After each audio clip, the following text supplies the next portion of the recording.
yes macha allah ñoo bari jom. jigéen ñi. waaw jigéen ñi ñu yeewu fajar di liggéey. jigéen ñi si ëpp. nañ jom de. waaw ay jàmbaar dëgg.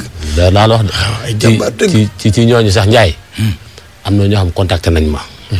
nee nañu nañ leen dimbali ci maanaam ñi nga xam dañuy liggéey ci kër yi. ñuy liggéey ci kër yi. maanaam ñu leen di woowee fii ay jànq.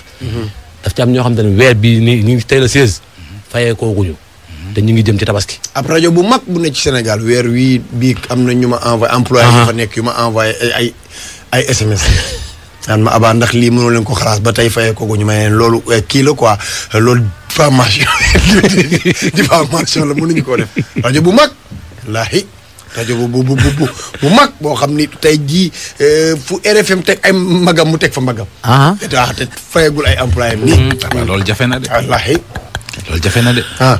fu RFM teg mu jéem fàtte gi mbagam.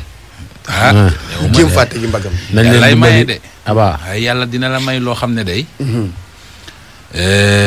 wallaahi. yàllaay maye daal nañu sant yàlla waaye rajo fii ci réew mi. rajo boo xam ne fu RFM teg tànkam mu teg fa bosam. jéem jéem nag moom ku ne sañ na ko. mu teggi tànkam di ko jéem a teg. waaw léegi rajo bu dul fay weer kay war nga xam ne boo nee rajo bu mag la da nga koy suttu kii rek saga rek. ban rajo la. fayagun de rajo bi fayagun xam naa fayagun de rajo bi fayagun de. rajo bu fayul ba weer wi de ba heure bi de ci fay la jëm. employé kay ma wax naan ma abaa lii moom da ngeen ko war a wax parce que ñun mënatuñoo muñ. ma ne la rajo bu fayul ba heure bi ci fay la jëm.